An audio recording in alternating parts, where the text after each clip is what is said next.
Et puis il n'a pas Jésus. Dis à ton frère, on s'en fout de ça. On s'en fout de ça. Ouais. Si tu es d'accord, acclame le Seigneur.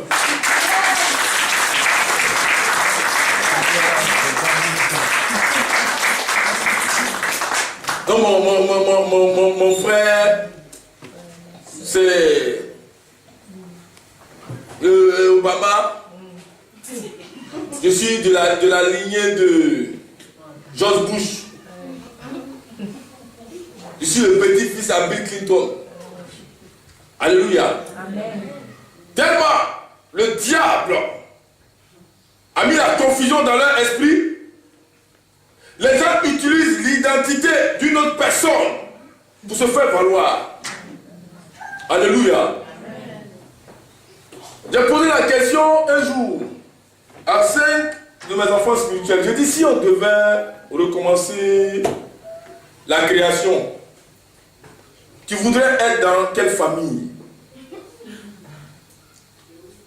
Ils étaient 5. Je leur pose la question. Je dis le premier. Le premier dit, ah vraiment, avec la situation que je vis là, même pour avoir 10 euros, c'est compliqué. Si on devait refaire la vie là, si Dieu devait choisir où il allait me mettre, dans quelle famille, c'est seulement, moi je voudrais être dans la famille de George Bush. Je dis d'accord, toi tu es déjà éliminé. Dis à ton frère qu'il est disqualifié. Carton rouge. J'appelle le deuxième, je dis toi, si on te pose la question, tu serais dans quelle famille? Vraiment, quand je vois les gens qui sont dans les limousines, des gens qui ont des jets privés, je voudrais vraiment être dans la famille de Michael Jackson. Je dis voilà un deuxième encore. Alléluia. Oui, bon, le troisième. Amen. Le troisième dit vraiment, quand je regarde Rihanna et puis Beyoncé, elle dépense 1 million d'euros, 30 millions d'euros. Vraiment, si je pouvais être seulement son cousin, et puis de temps en temps, elle allait me donner 5 000 euros, etc. Vous voyez les hommes? Ils disent qu'ils sont chrétiens. Mais là, il dit là, c'est loin de Jésus. La Bible dit, vous m'adorez de vos lèvres, mais le cœur là n'est pas. Amen. J'ai demandé au troisième, au quatrième, je dis, et toi? Il dit, moi, en tout cas, si on devait refaire, sincèrement, je voulais être vraiment le fils de Brad Pitt. Je dis, ça fait 4. Dis avec moi 4. Disqualifié. Carton rouge. Je suis en train d'enseigner. Je suis en train d'enseigner pendant des années. Voilà des gens qui veulent suivre Brad Pitt. Voilà des gens qui veulent suivre Beyoncé. Voilà des gens qui veulent suivre Rihanna. Amen. Amen. Le cinquième maintenant. Je dis, et toi? J'attendais quand même un réconfort, un encouragement. Alléluia. Amen. Le cinquième me dit vraiment, prophète, quand je regarde à Monaco, je regarde Cannes, je vois les gros bateaux là, sur la mer, on dit c'est pour un milliardaire saoudien. Vraiment, moi je veux être dans la famille d'un milliardaire saoudien. Alléluia. Dis à ton frère, carton rouge. Carton rouge. Je dis, voilà des gens. Voilà des gens. Donc, c'est comme si on posait la question aux chrétiens. Vous voyez les chrétiens qui sont là, qui sont assis. Je vous dis la vérité, allez dans les églises. Hein. Si Dieu vous donne les dons spirituels, là, il y a un qui est là à cause de Marie. L'autre est là à cause de femmes. L'autre est là à cause d'argent. L'autre est là à cause du travail. L'autre est là parce qu'il veut acheter une grosse voiture. L'autre est là parce qu'il veut acheter une maison. D'autres même sont là pour que Dieu les bénisse afin qu'ils puissent écraser les autres. Alléluia. Donc personne n'a même un objectif céleste. Donc c'est pourquoi quand tu regardes, quand tu analyses, sa vie n'est pas conforme à la parole. Pourquoi? Parce que son objectif là n'est pas dans la parole. Alléluia. Donc il se promène d'église à l'église.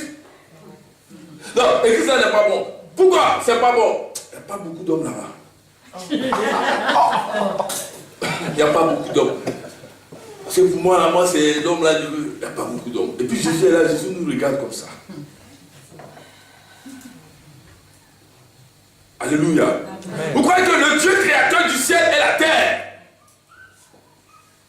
ne peut pas, qui a tout créé, ne peut pas te donner ce qu'il veut? Donc, on essaie par nos propres forces. On essaie par nos propres moyens. On essaie par notre propre intelligence. Mais on échoue toujours. Pourquoi? Parce que la pensée n'est pas noble.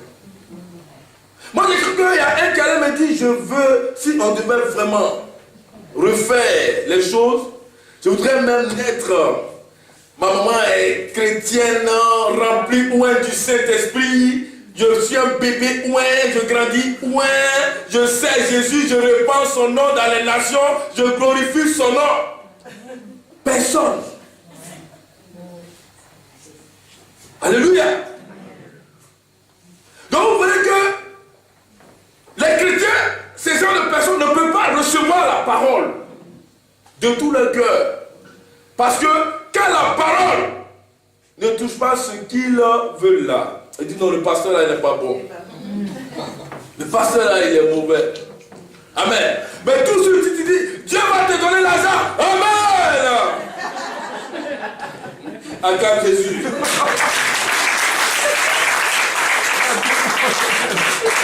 Dieu va te donner l'eau. Amen. Vous comprenez? Dieu veut te bâtir. Dieu veut te construire. Alléluia. Dieu, en te regardant, veut voir une mission, sa mission, l'impact que tu auras par rapport à ta vocation. Amen. Parce que le fait que tu sois appelé femme est une mission sur cette terre. Amen. Amen. C'est pas parce que tu es femme que tu es belle. Elle dit non, je suis belle. Donc, ma mission c'est d'apparaître. Vous comprenez, non? Donc, si tu veux apparaître, il faut savoir aussi que si tu apparais sans Jésus, tu vas disparaître.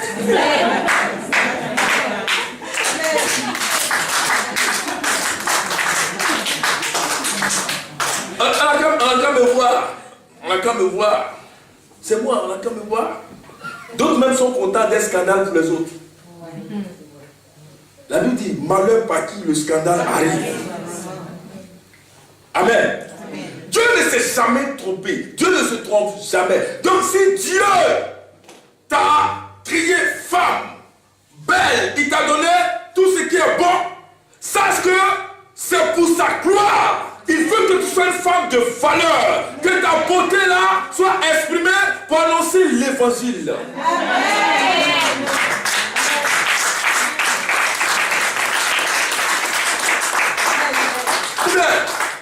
Mais que ta beauté dégage une puissance. Amen. Que ta beauté dégage une onction.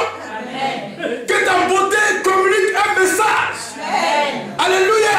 Amen. Celui qui s'approche de toi avec une idée, que ta beauté le transforme. Amen. Vous ne savez même pas que Dieu souvent il envoie des gens vers vous pour que vous leur parlez de Jésus. Oh. Amen. Donc Dieu il crée souvent des circonstances. Le monsieur regarde la femme et dit non, elle est belle, cette femme-là. Il arrive, la femme lui dit ça va, sois bénie. Sois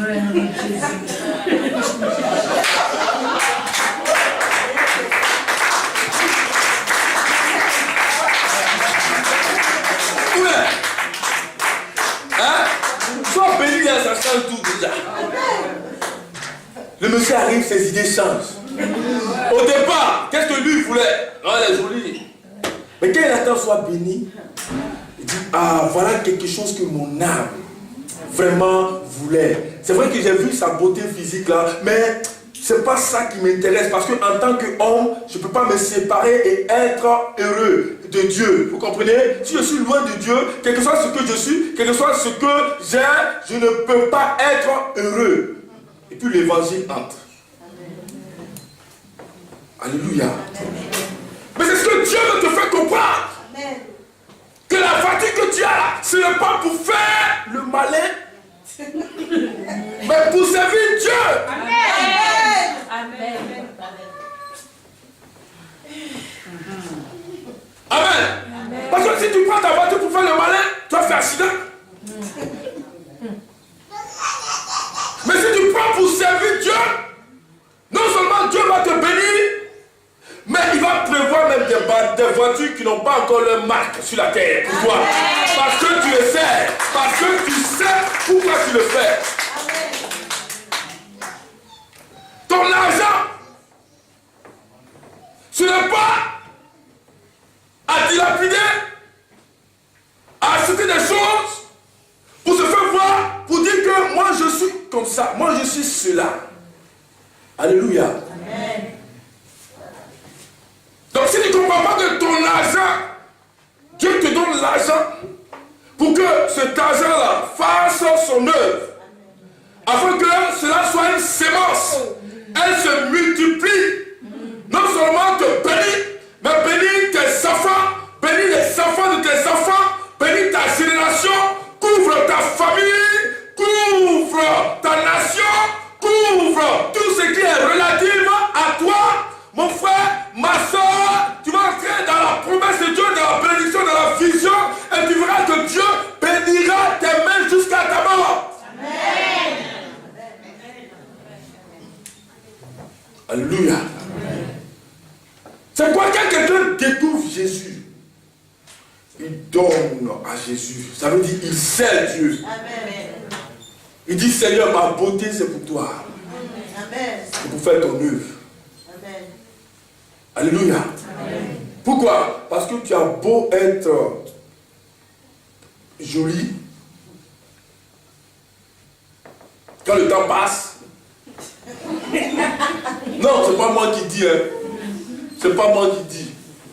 Il y a un instrument que Dieu a créé là. On appelle ça miroir. Dis à ton frère miroir. Miroir. Il y en a ici là. Là. Voilà ça. D'autres disent la glace. Chaque jour quand tu regardes, tu vois qu'il y a quelque chose qui change. Alléluia. Est-ce que c'est Dieu qui te passe? C'est Dieu qui te dit ça? Hein?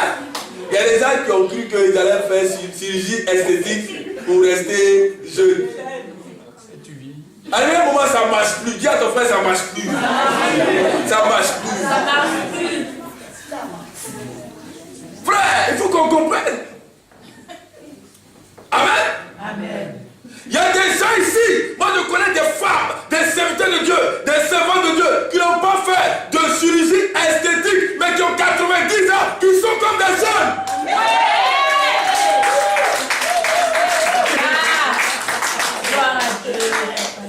Mais il y a eu des gens qui ont fait chirurgie esthétique, qui ont 40 ans, tu as l'impression qu'ils ont 100 ans.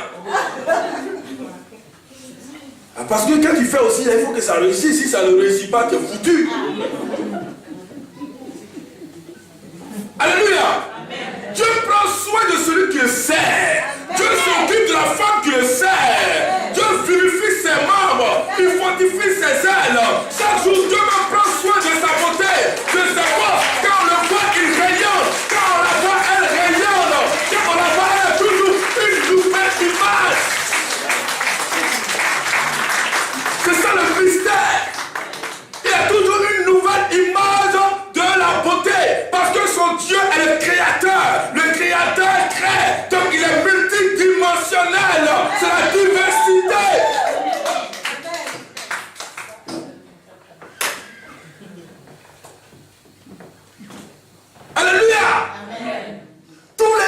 te voit, tu communiques une notion. Souvent même incompréhensible, inexplicable. Mais on sait que c'est quelque chose de rare, de puissant, de fort, une bénédiction pour les autres. Je suis en train de parler à une femme. La puissance de Dieu va descendre sur toi aujourd'hui même. Tu vas voir. Ta vie va changer. Alléluia. Amen. Donc c'est ce que Jésus veut de nous. C'est pourquoi il nous habille du Saint-Esprit. Parce que le résultat de la réception de l'Esprit se manifeste dans nos vies par plusieurs grâces que nous communiquons à tous ceux qui s'approchent de nous, qui entrent dans nous, même dans ta voiture. Quand tu as l'onction de Dieu, celui qui est assis dans ta voiture. J'étais assis dans la voiture de ma fille Geneviève, j'ai cru que j'étais dans un avion. Comme c'est la vérité. J'ai cru que j'étais dans un avion. Après, il dit, ah, attends, je suis dans une voiture. Pourquoi? Parce que l'atmosphère de sa vie est tellement favorable, vous comprenez, que ça communique une paix. Vous comprenez? Et la paix, l'atmosphère gouverne l'environnement. Vous comprenez?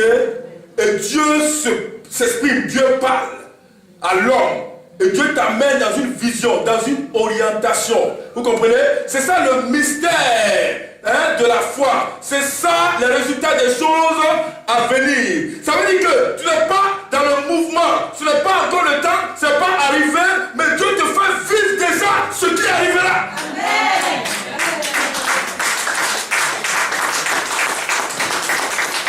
Je vous dis la vérité. Donc quand tu entres dans la maison d'une femme qui a l'esprit de Dieu, mais tu as l'impression que tu es dans le ciel. Je vous dis la vérité.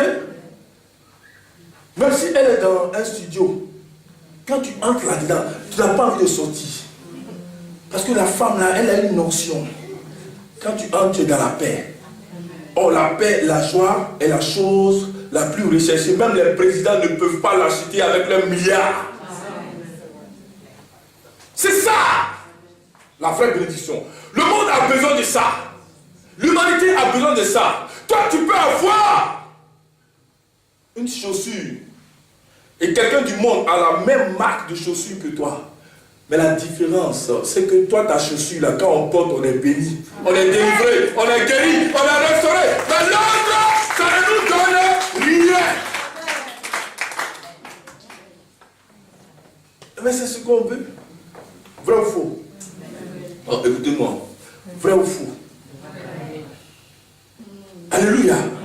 Pourquoi? Parce que Dieu t'a créé, il a fait de toi une bénédiction. La grâce de Dieu est en toi, l'Esprit repose en toi, tu es déjà béni, le ciel te regarde, le ciel a mis son cachet sur toi, le ciel a mis son sang sur toi, donc tout ce que tu touches devient automatiquement céleste et communique quelque chose. Est-ce que vous comprenez? Même ton mouchoir, le fait de toucher peut guérir quelqu'un, peut donner la paix à quelqu'un. Même ton sourire peut donner une joie, une grâce à une femme, à un homme qui voulait se suicider. Il y a un monsieur qui avait l'onction de ça. Quand il sourit, quand tu le regardes, tu es content. Donc Dieu lui dira dans les métros, dans les trains, tous ceux qui veulent se suicider là, et ils te regardent comme ça, tu oublies même tes médicaments que tu voulais prendre. Mais tu vois la joie de vivre en lui. Tu dis, mais si je me tue là, je me suicide, j'ai tout perdu. Parce que moi j'ai cru que j'étais le seul qui avait des problèmes. Ou bien, vous n'avez jamais entendu des gens qui parlent avec vous, et souvent vous vous trouvez dans des épreuves plus compliquées que. Mais à cause de votre sourire, de votre attitude, de votre physique, ils oublient leurs problèmes. Alléluia. Oh oui, tu seras une montagne dans ta vie. Tu seras une montagne dans ta famille. La montagne dont je parle, ce n'est pas d'abord ton argent. Ce n'est pas l'or, ce n'est pas ton entreprise, ce n'est pas la voiture. Mais c'est la qualité des choses surnaturelles en toi. La communication de la puissance du Saint-Esprit. Quelque chose de nouveau, de puissant, que le monde cherche. Une notion fraîche, une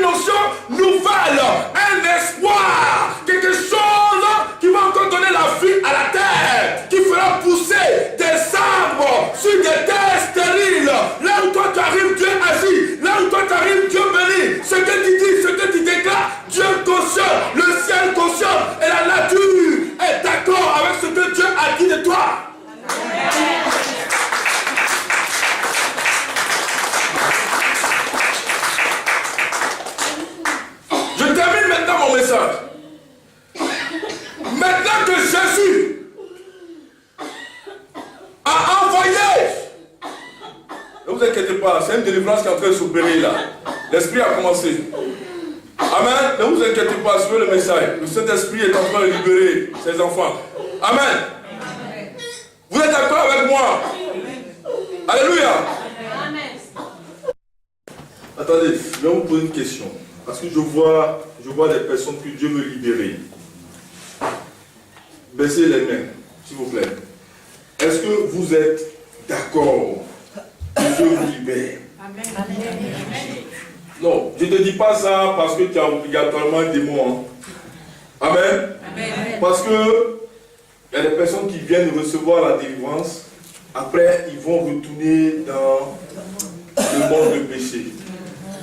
Donc, ça sera inutile que Jésus vienne agir. Si réellement tu as besoin de délivrance, amen, tu sais que ça ne va pas, tu peux t'approcher, il va t'aider. Vous comprenez? Maintenant, si tu sens que le démon là, tu es à l'aise avec lui, il n'y a pas de problème. Il n'y a pas de problème. On va te laisser rentrer à la maison tranquillement.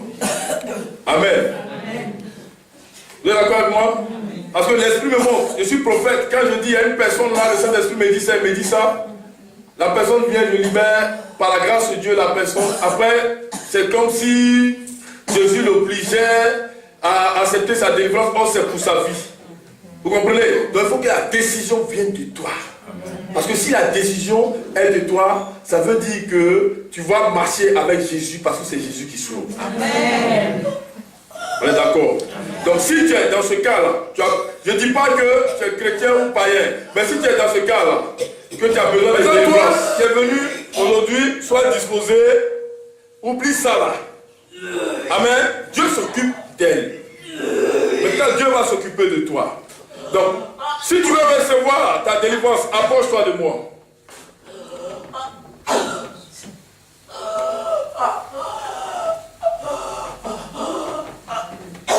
Si tu veux recevoir ta délivrance, approche-toi. Tu sens que tu as besoin de délivrance, la main de Dieu. Approche-toi simplement. Sinon, après, je libère la grâce de Dieu et puis c'est fini. N'oublie ces personnes là. Je vois les cas, je vois les vies, je vois tout ce qui se passe. Mais si je vous dis ça, c'est que vous prenez la décision. Parce que les gens voient dans les médias, tout ça, prophète Kamel, quand tu arrives, les paralytiques marchent, il y a des délivrances, il y a des miracles, donc je viens recevoir ma délivrance et puis je continue à vivre comme je veux, sans recevoir Jésus. Donc maintenant, on va travailler dans le Saint-Esprit. Amen. Vous êtes d'accord avec moi? Si vous êtes d'accord, acclamez le Seigneur. Voilà, donc tout le monde est délivré ici. Donc il n'y a pas de problème. On va maintenant se tenir debout, dans l'amour du Seigneur. Mais après, ne venez pas me voir pour dire qu'il y a un esprit qui me fatigue. Je ne veux pas te recevoir. Hein? Parce que c'est maintenant là. Il n'y a pas de honte pour sa délivrance. Mais si je fais ça, je le fais pourquoi? Je le fais pour t'aider. Parce qu'il ne s'agira pas seulement de faire ta délivrance, et puis après tu vas retourner dans ce que tu faisais. Ça serait inutile. Amen. Approchez-vous. Faites-moi en face. Levez les deux mains. Les autres, vous pouvez vous asseoir dans l'amour du Seigneur. Amen. Donc vous voyez, fermez les yeux là où vous êtes. Vous voyez ces deux hommes là où ils sont. Ce n'est pas moi qui fais. Vous êtes d'accord avec moi? Si tu es d'accord, dis je suis d'accord. Je suis d'accord. Parce que je suis en train d'entrer dans une dimension. Dieu m'a dit, il faut parler à mon peuple. Ce n'est pas les miracles d'abord, c'est Jésus d'abord. Vous êtes d'accord avec moi? Quand vous venez, venez avec un esprit de réception. Vous avez compris? On a peu de temps, vous ne me verrez plus comme ça. J'ai des missions un peu partout. Quand vous venez, venez en un esprit. Ce matin, ça s'est passé à Boin, c'est ça? J'ai donné des paroles de connaissance. Tu as mal au cœur, viens. Femme, tu as mal à la tête, viens. J'ai donné tout avec détail. D'autres sont venus, ils ont été guéris. Le dos a été guéri. Maladie des nerfs, guéri. D'autres sont venus à la fin, prophète, je voulais te voir ce que tu avais dit, c'était moi. J'ai dit, je n'ai plus l'onction. L'esprit est parti. L'esprit est parti. Non, le prophète, c'est pas ton camarade, tu vas dire non, après, je vais le voir, ça va s'arranger. Frère, c'est pas moi qui utilise Dieu, c'est Dieu qui m'utilise. Amen. Alléluia. Si moi-même je t'appelle, c'est pas grave. Tu comprends? Mais si je te dis que tu as un problème, viens, et que tu ne viens pas, après, il n'y a pas de rendez-vous. Hein. Amen. Après, il n'y a pas de rendez-vous.